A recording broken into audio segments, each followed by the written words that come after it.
Cool. So, hi, I'm David. I came from Long Beach, and I run an organization called Leaf and Fin.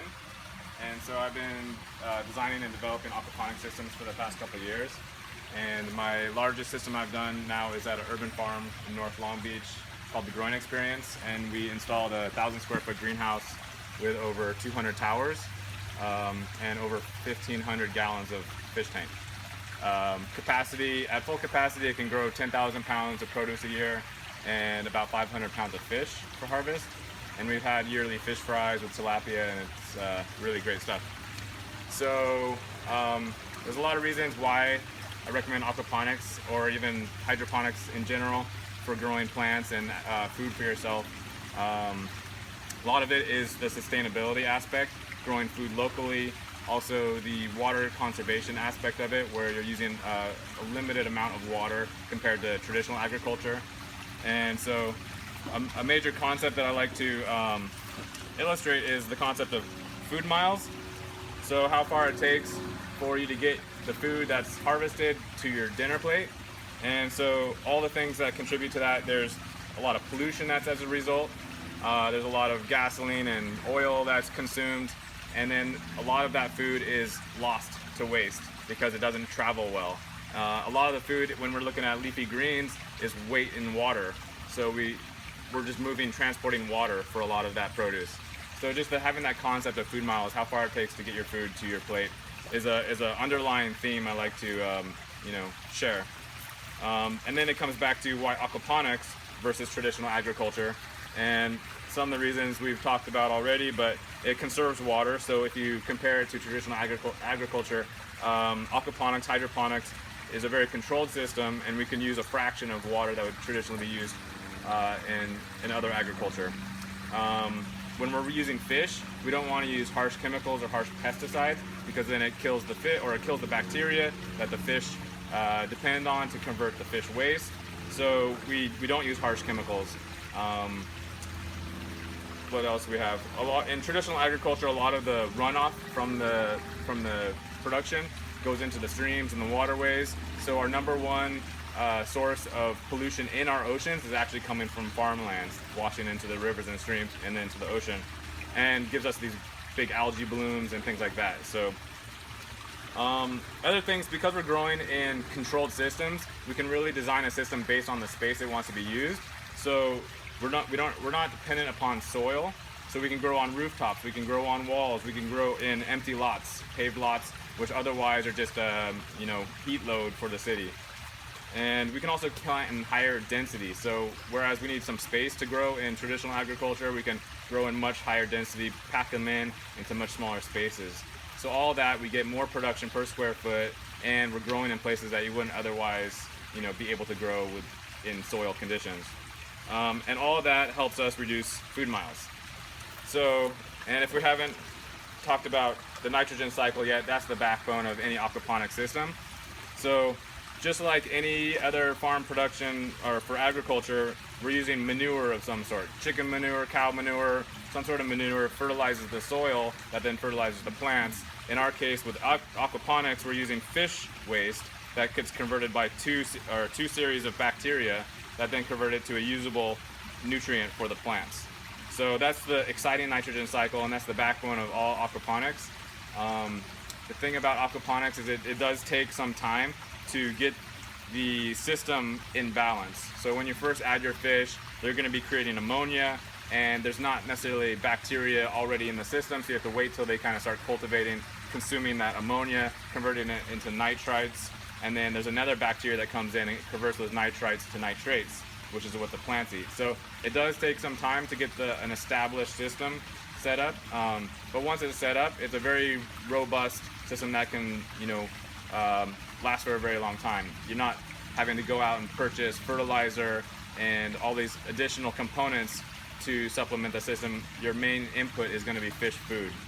So and the great benefit, you're getting two food sources out of the system. Ideally, you're focusing on the plant growth because you can get 10 plus harvests per year on the plants, whereas the fish, if you're raising them for consumption, you might get only one harvest per year. Or if you had multiple tanks, maybe you have offset harvest times. but ultimately you're getting lots of harvest with the plants. So we want to make sure the plants are happy. So sometimes people will just grow fish to feed the plants and not necessarily raise them for food. So things like goldfish, koi, are fish that you can have in the system. They're very tolerant to a wide range of temperatures. Even if the water quality starts to go bad a little bit, they're not going to suffer as much as some more fussy fish, maybe like trout, which want it really cold, or tilapia, which want it really warm. So depending on the kind of fish will determine how you're going to kind of create the conditions that make for a really stable system. What else can I say? As you've seen with Mike's garden, and you'll probably see all around the country, the world, there's lots of different ways to approach this. So the main concepts of aquaponics, hydroponics, all these different forms, is that it really is dependent upon the space you're trying to design for, the environmental conditions that you're using, and overall there's lots of different ways to still produce food and produce. So I can talk a little bit more about some of the fine details of the different systems, but some of the systems you might find are nutrient film technique.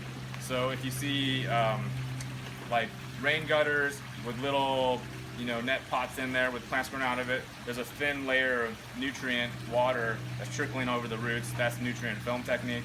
If you see like he has a floating raft in there, there's a technique called deep water culture, where you're using large bodies of water and you're floating rafts on top, and then the roots are just submerged in that growing space. Other techniques, ebb and flow media beds. So similar to what we have right here, there's a media bed where the roots are sitting in this media, and then they're being washed with nutrients, and either it's filling and draining on a timer or a cycle, or it's just constantly kind of trickling over. Either way, it's a media bed type system. And what else do we have?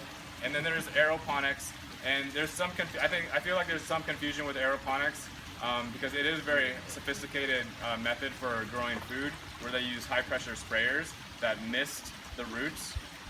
And you'll find that with like systems in NASA are developing for space, where they can't necessarily depend on gravity trickling the water over the roots, so they use these high pressure misters.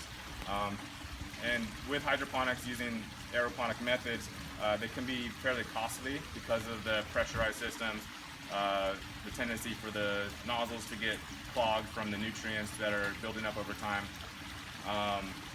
But it's just one more method for growing what you want to grow. Did I miss any of the other ones? So yeah, a wide variety of methods. It all kind of falls under the hydroponic concept, and then the subcategories would be aquaponics, nutrient film technique, deep water culture, and even all these systems can be used in conjunction with each other in a much larger system. So I also run a meetup group, and Mike hopefully will join us in Long Beach. Is kind of where we meet up a lot, and it's called All About Aquaponics. So if there's any questions, let me know, and or otherwise I'll hand it over to Mike. What size is what's the ratio between pond and grow size? Yeah, so it's hard to have a general or a specific number for that, just because when we're looking at media beds or we're looking at towers, with a tower we're maybe getting 4 to 5 times production or number of plants per square foot. So generally, for let's say a given amount of water, you're going to have almost double to triple the amount of space for plants growing. And it also depends on how many fish you have in the system, because that's creating the nutrient load that the plants then have to consume. So it's kind of something that you develop as you build out the system to see what the system can handle. A lot of the times when you're using hydroponics and you're using synthetic plant foods, you'll keep loading more and more nutrient until you see the leaves on the plant starting to brown on the tips, meaning that it's too much nutrient, so then you back off. But you kind of want to get it to that point where they're absorbing as much as they can, and effectively using it, but not so much that you're wasting nutrients. And then you find that kind of sweet spot where you get massive growth, and all the nutrients you're providing is being consumed. So it's a very efficient system. I have a few questions. The first one is how long on an average, if you were to say have a size, or whatever size you choose, what is the length of time when you would come into production with harvest?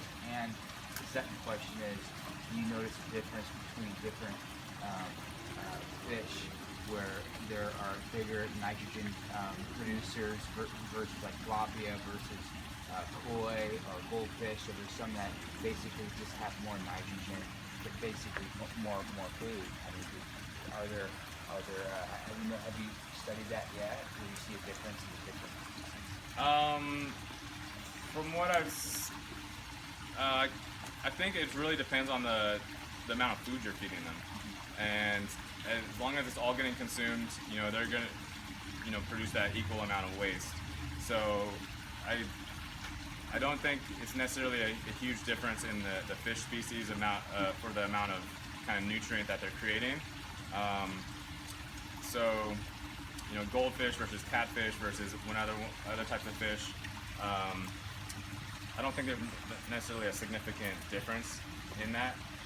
What was the first question? On an average, if you had a model, so many gallon tank or whatever. Like a time frame? Yeah, I know production? all crops are different, but let's just say you were growing any type of a leafy green. Do you have like an average time? It's basically from seed to harvest, and however long that takes. So you'll see, if you start from seed and it takes 60 days to harvest for a lettuce, that's how long it'll take generally. That's not my question. My question is when you start to turn nitrites to nitrates, the whole cycle, because it takes time to build the system up. Yeah. When the day you start construction, or the day you start harvest. Right. So there's a couple things going on there. If you're going into let's say commercial production, and you don't want to wait for that nitrogen cycle because it could take anywhere from 3 to 6 months to establish itself.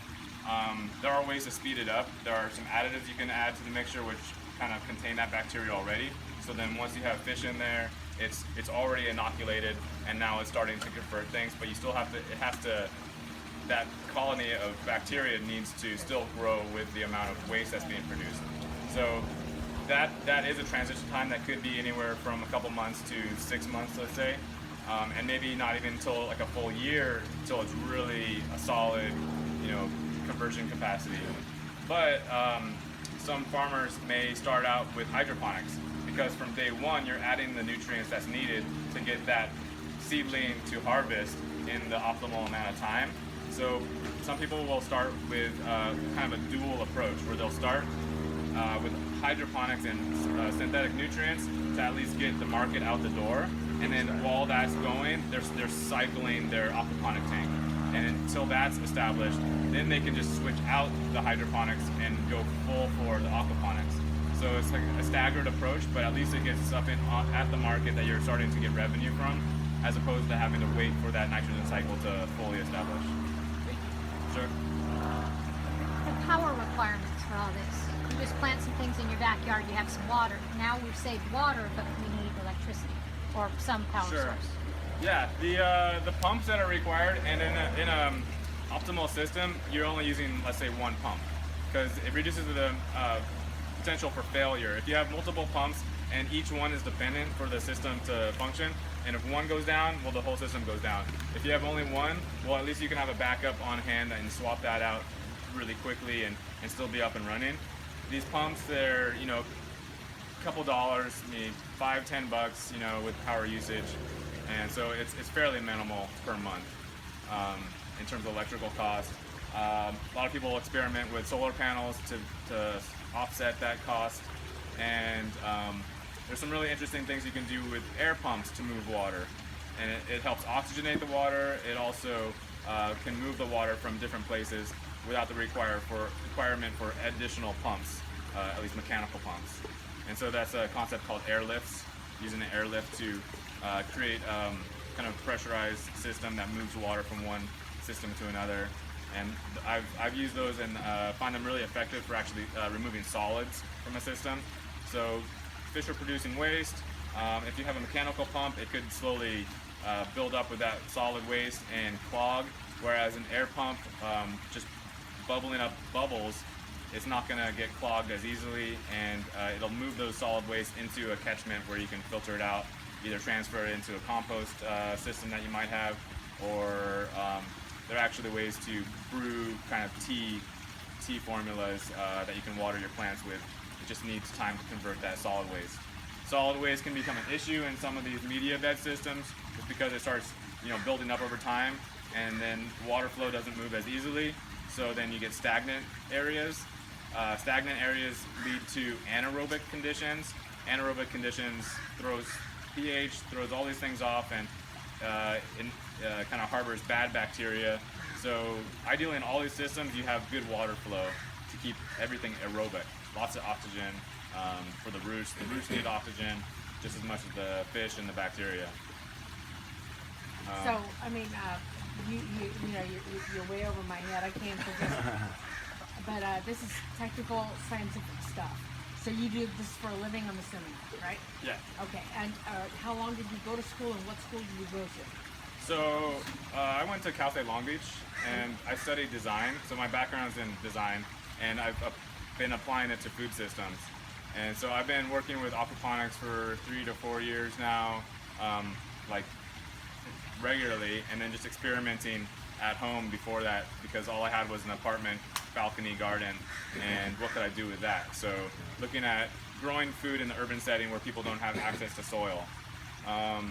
And with all that, a lot of what I learned was, learning from others, learning from all the product videos that are out there. YouTube, which you have to be cautious of, because some people on YouTube say this is the only way, when there's lots of ways. So I don't necessarily believe one way on YouTube, but with it all together, you can learn a fair amount from there. And then it all comes down to just trying things, practicing.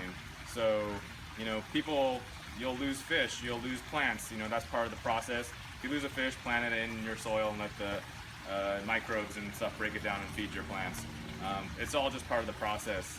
I feel like one of the kind of really eye-opening parts of the experience is just testing your water on a regular basis and taking notes of those water conditions, because you'll see when we're doing the nitrogen cycle, and you see you've added fish and you do a water test and you see the ammonia is starting to climb, you realize the fish are creating waste, but there's nothing there to remove that waste.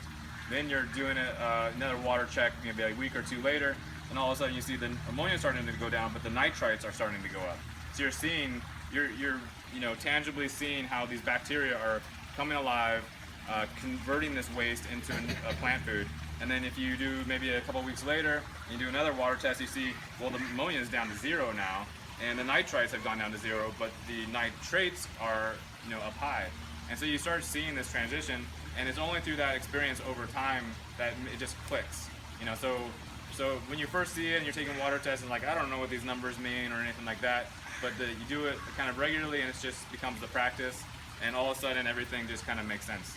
So So it's a good deal of chemistry, obviously, as well. yeah, you don't have to necessarily know the technical parts of the chemistry other than just reading the instructions and pouring the right number of drops into the water, little vials. And yeah, I also recommend keeping track of water temperature and pH. So pH is going to be an aspect that's you're going to want to keep track of, because the pH will determine what nutrients the plants can absorb. So even if you have tons of nitrates in there, but the pH is in a not good range, the plants can't absorb it.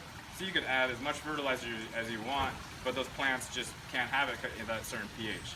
So that's where keeping track of the pH will allow you to know if your nutrients are even able to be uptake by the plants. What's the average pH? What's that? Average pH? And so the pH is also an interesting thing, because the fish like one pH, the plants like a different pH, and then the bacteria like somewhere in the middle. So that's where all these systems, it becomes a balance. You know, how do we kind of find the middle zone that everyone's, you know, happy with, and, you know, getting good conversion. The fish are hungry and actively eating. The plants, you know, are actively growing, and you're not seeing any nutrient deficiencies. So with plants, they want a pH kind of lower, more like a 6.5 pH. Fish can go 7 and higher, and so the bacteria would be somewhere in the middle zone right there. So just stuff you can keep track of. There are things you can add to your aquaponic system, like different hydroxides that are safe for the fish. Add some potassium or phosphorus to the system, and also allow you to adjust the pH if you need to. But in general, we don't want to be adjusting our pH too much, because the system wants to buffer itself into its own range. So ideally, you create the conditions for the pH to kind of find its own way to that space. As if you're constantly adding additives to change the pH, and eventually at some point that threshold, it just crashes, and then all of a sudden your pH just goes way out of control. The bacteria die, the fish die. So ideally, we don't adjust the pH. Amazing.